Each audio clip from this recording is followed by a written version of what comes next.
Welcome to This Week in Local, a Localogy podcast featuring lively conversations about the local digital ecosystem, hosted by Localogy analysts Mike Boland and Charles Lachlan. Hello, everyone, and welcome to This Week in Local. I'm Mike Boland, and my guest today is Michael Wilson, who's founder and CEO of Lasso Media. So, Mike, welcome to the show. Thank you, Mike. Glad to be here. Yeah, so we have a lot to talk about, but first, for the sake of context, tell us a bit about yourself and Lasso Media, for those unfamiliar. So Lasso Media is sort of a culmination of a lot of things that I learned throughout my career in local. Was one of the types of people who sort of broke out on their own and sort of really was hopefully aware of the things that really worked really well in local marketing, local advertising, and a lot of the things that were holding local back and hurting local and probably caused the demise of a lot of companies. So I tried to sort of take the good of the good and try to do them better, and take the bad that really hurt things and maybe try to improve them or turn them on their head. And I came up with Lasso Media in a way that I think addresses a lot of the opportunities and strengths of what local offers, but also avoids a lot of the traps that really took a lot of companies down. So that's really what we did. And there's a lot of technology and automation that is behind what I said, but that's what we did. Yeah, and we're going to get into the how you're doing that. But first, I want to zero in on some of those sort of like the things that are broken, right? The common issues traditionally seen in local advertising and marketing. Let's start there. The things that sort of inspired you to build something, to fix them. And that goes back to, performance-based marketing and advertising and the basic structures, right, that we see throughout local advertising and marketing. So take us on sort of a history lesson. What were those things? How did they start in terms of the worst practices? Well, I mean, we can go back a long way on this topic, but I think most local publishers and agencies were sort of frankly pushed into performance marketing. It's not like they went looking around for it. They realized that there was no option but to go there. And I think what happened was that their clients were part of that push. And they, companies in our space had to respond with an offering. And there was a realization that a lot of what was going to be productized was going to be through third parties, as opposed to companies producing their own product. That was a big difference, that all of a sudden we had to turn to somebody else, and that somebody else became Google. Right. And so, for me, what happened was that, over kind of a 10-year span, I'll call it that, there was a realization up front that we need to sell Google because that's what our customers want. And then it was sort of like, oh no, we can't sell Google because the terms upon which we sell search engine marketing aren't on the same profitable economics that we had before when we produced our own product. Yep. And that's totally normal. And so I think that for us, companies ran, I know, Mike, I used the phrase with you, like a dumpster fire. They ran away from that, and they ran towards subscription-based models and more predictable revenue models, and away from having to rely on single source advertising traffic outlets like Google, and said, we want to put matters in our own hands. But along the way, companies still wanted leads. They still wanted website visits. They still wanted maps and directions. They still wanted phone calls. And so the race out of the performance marketing space left this big vacuum, this big void that, unapologetically, Lasso is ready to fill. Yeah. Very interesting. Now, sort of drilling into some of those issues, it's sort of like a damned if you do, damned if you don't sort of dilemma for a lot of those agencies and publishers that you noted, in that, yes, their clients, their advertisers, the small businesses that were looking for all those leads, were sort of demanding Google. In a lot of cases, we saw some try to walk a fine line where they would have a bundle and they had Google in that bundle because they needed to in order to sort of meet that demand. But they sort of, half-heartedly sold it or tried to deprioritize it in favor of their owned and operated media. Because as you point out, the margins were a lot better in something that you own and you're not sort of sharing revenue with Google. And we saw that happen for a number of years. And then sort of what you noted, which was more of a move towards the recurring revenue benefits of sort of subscription-based models. So we've seen that sort of unfold. Where does that leave us now? How would you characterize sort of the snapshot of where we are now in that progression? That's a great question. I think there's two swim lanes on this one. I think that companies have moved towards SaaS subscription-based models because, frankly, I think that the capital markets are far more favorable and understanding of how to measure companies in that context, how to measure them in MRR, ARR, churn rates and retention and things like that. And I think that, subscription models allow companies to understand it's almost their own personal barometer of understanding their strengths and weakness and their ability to go to the capital markets, whether it's going public or getting private equity or whatever, to understand where they are and where they stand. What I think in our business, local players, whoever they are, and we could name some names, believe that the one lightning rod of all of that is performance marketing, because you've got variable budgets, you've got seasonality, you've got different categories that work different during different times, and so they meaning the established players in the space can't turn to the capital markets and say, oh well, we had a bad quarter because we cater to swimming pool cleaners, and now it's the winter. So they don't want to live in that area. Yeah. So what's happened is that that is exactly where performance advertising actually is strong, is that we can actually say in a different season, in a different category, that we can actually run campaigns and build profit and build revenue.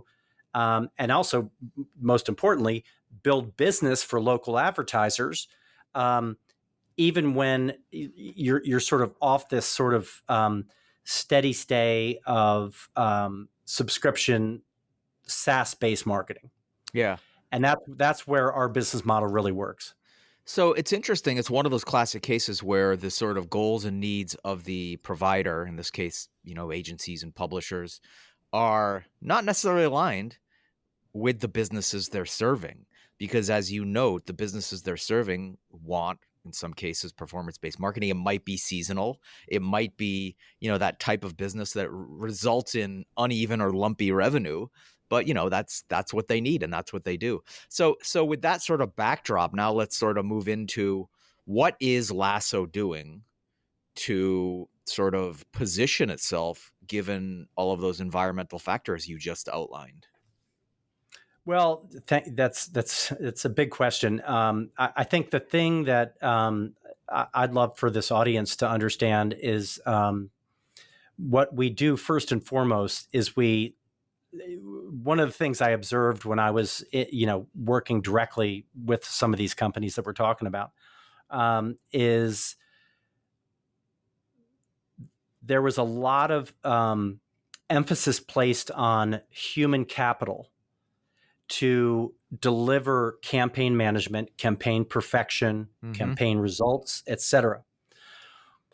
And when we started talking, one of the things I want to point out is that the economics of that are just not there. Yeah. And that's one of the reasons they ran away from it, is because to manage a campaign for a leaf blower, right. But how do you do that? And so we realized that they were kind of running away from that because of all of and so what we've done is when I started the company in earnest in 2016, fundamentally in 2017, it was automation from day one. Automation. I have a team in India. It's a very small team, But what I told them is that we literally sat down at I would call it a whiteboard, but it was much bigger than that. And we identified all the human processes that were involved in campaign management. And we said, we're going to automate every single one of them. And so we spent the next 2, 3, 4, 5 years doing that. And and we got really good at it. And I think our partners would tell you that we got really good at it, to the point that we can run campaigns for 50,000 accounts that heretofore a company, in the publishing business or the media business or whatever, would have 10, 20, 30 people running those campaigns. Yep. We can do it with automation. And by the way, I mentioned this, and we'll get into it later, I'm sure, but we did this before there was anything called AI. Right. So that's really one of the things when we started talking to partners, they're like, wait, you can run 30,000 campaigns and I don't have to have 250 people? Well, that got some eyebrows raised. Yeah. And so that helped us a lot. So talk about how you're able to do that. And I want to get into, now that AI has come along, it seems to even be a force multiplier for what you've already built. But pre-AI, let's stick there, or at least the most recent wave of AI. What are the types of things you were doing to achieve that sort of the margin optimization and the streamlining and the automation? I mean, is it a matter of developing playbooks and best practices in various verticals that were then transferable, or how did that work? There's a lot of I used the phrase inside baseball. Right. So we we got really, really, really, really in the weeds of, say, things like the Google API, their ads API, Bing's ads API, Facebook's API, like the list goes on. And we realized that there had been people sitting at desks, logging into Google Ads, flipping switches, changing things that we realize a machine can do that. Yeah. 5 times as fast, but probably 5,000 times as fast, and with similar or better accuracy. And so we can walk into any agency or any partner and say, we're not in the business of displacing jobs, but we can say, see those 10 people? Yeah. We've got, a series of machines that will cost you a fraction of that to do the same thing. And guess what? You'll make more margin. Your customers will be happier, and Google will still love you. Yep. Because everybody wants Google to love them. Correct. So interesting. Now let's fast forward to more recently, the sort of emergence of the latest, let's call it wave of AI. I mean, AI in various forms has been around for a while, but the AI we're all talking about these days, when it comes to generative AI, conversational AI, those are mostly in a user-facing role, but in a sort of back-end role, the ability to do a lot of automation and streamlining with things like rote campaign management and marketing copy and, boring SEO stuff like, optimizing and automating page meta descriptions, all that good stuff. Does the emergence of that then sort of catch everyone up to where you are already doing? Or does it vault you even further with the foundation you've built around automation, or a little bit of both? Our thesis is that we can implement AI better, faster, and smarter than the very partners we would serve. Gotcha.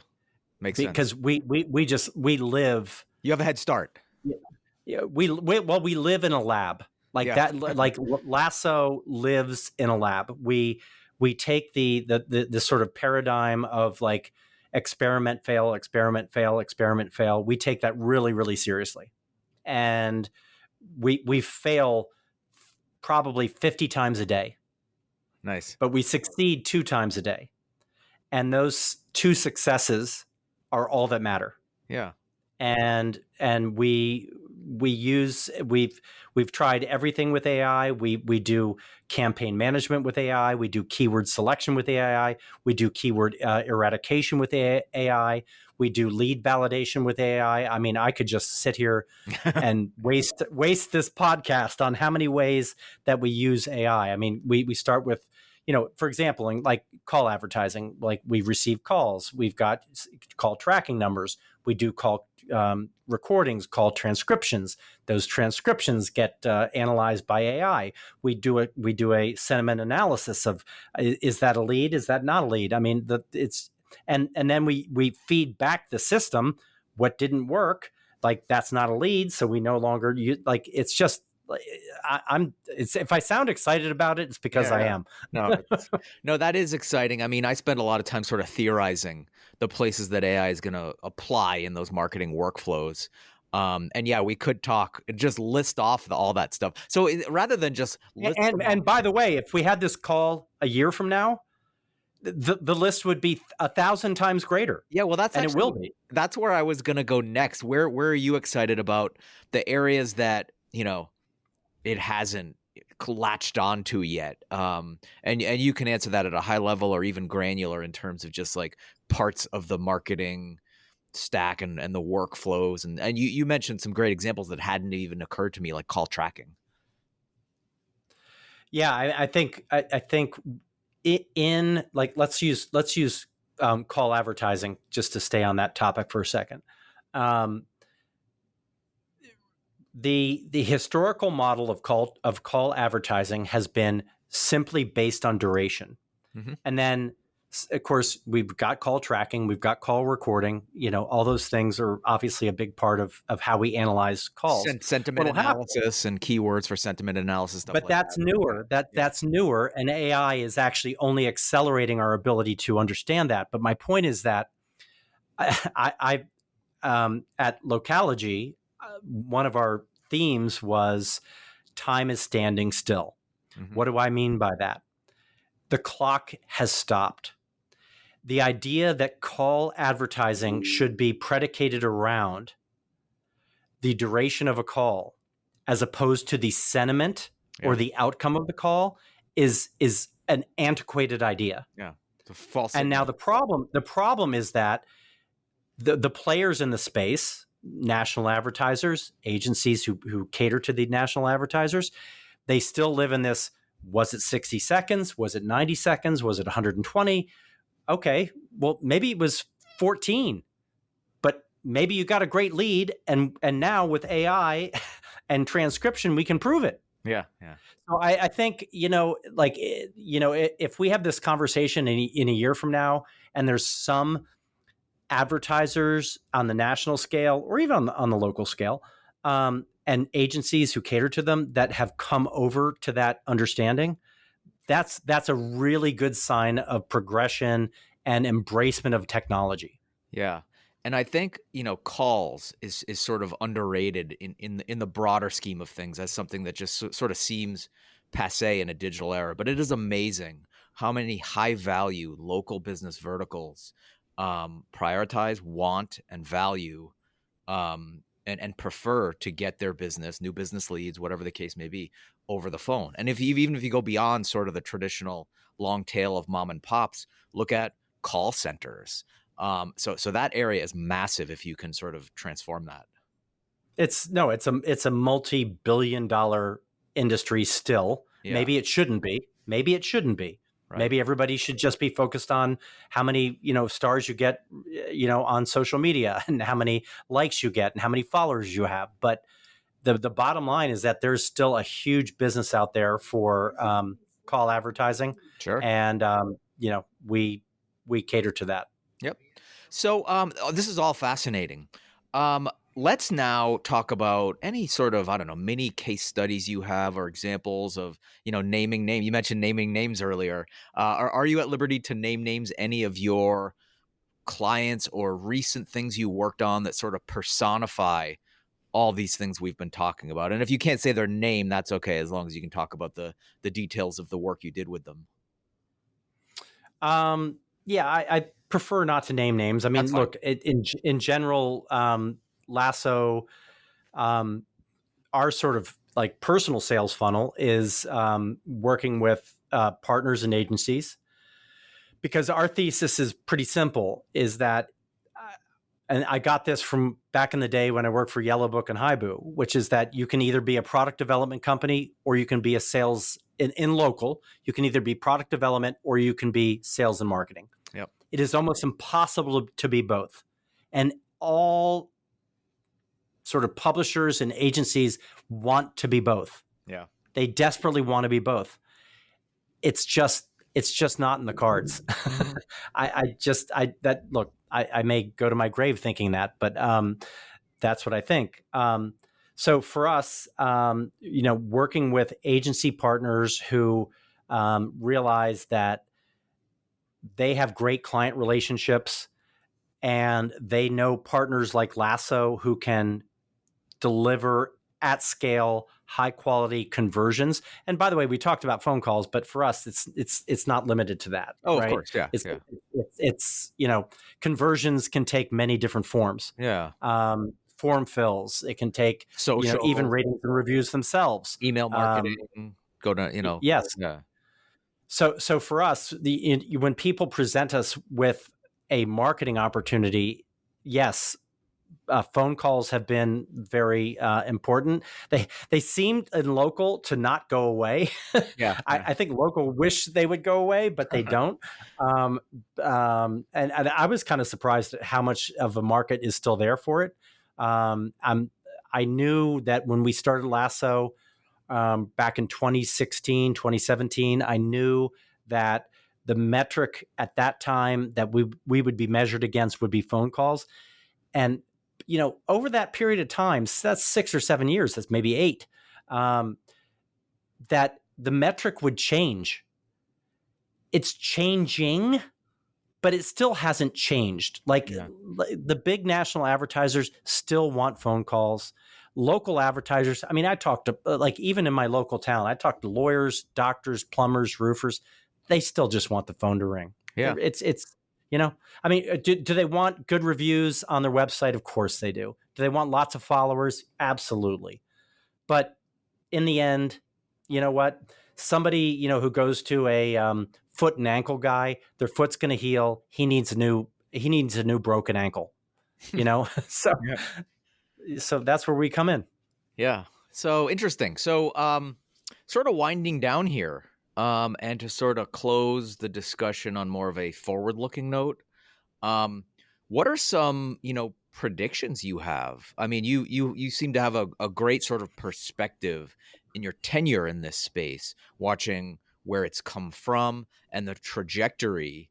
And that just compels me to ask you what you think is coming next. And you can pick any time frame you want, whether it be the next year, the next 1 to 3 years, whether it involves the continued march of AI or something else. I would love to hear what you're thinking is sort of next, and particularly what you're excited about in terms of Lasso's roadmap in sort of aligning itself with some of those trends. Well, I think you hit on one, which is the march forward of AI. That this is one of those. I'm old enough to have seen the things that create transformation like generationally. Yeah. And AI is clearly on the list. And I think that it'll be interesting to see how a lot of I'm utterly optimistic about how Lasso embraces AI, because we already have. And there's not a day that goes by that my developer team doesn't find a new way to show me how they're leveraging AI, even before I ask the question, which is great. Lucky for me to have such a good team. But our partners, do they understand it, and do they understand how to leverage it? And I'm not sure what the answer is. Only they will know. But to the extent that they don't know, we do, and we're there to support them. I also think that we will see a lot of change in terms of reporting, analytics, things like you talked about earlier, sentiment analysis, all of those things will be very much influenced by AI over the next 12 to 24 months, in a way that we have to, in some way, be ready for and sort of accept and celebrate, but also be careful about, because we don't know what nefarious things are going to happen with AI. We don't know what's going to happen with how ratings and reviews are going to be altered by artificial intelligence and artificial ratings and reviews. Those are things to worry about. Those are things that we at Lasso don't worry about, but in the local space, I think it's something that it's potentially a concern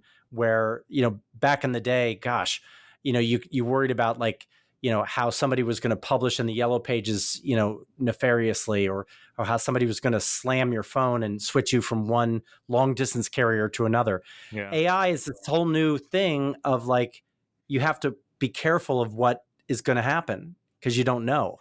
Yeah.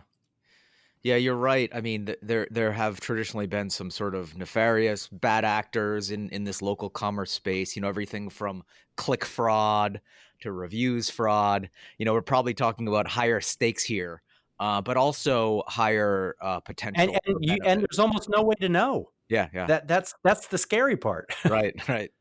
Well, yeah, the fact that we're at the beginning stages of this is the scary part and also the exciting part.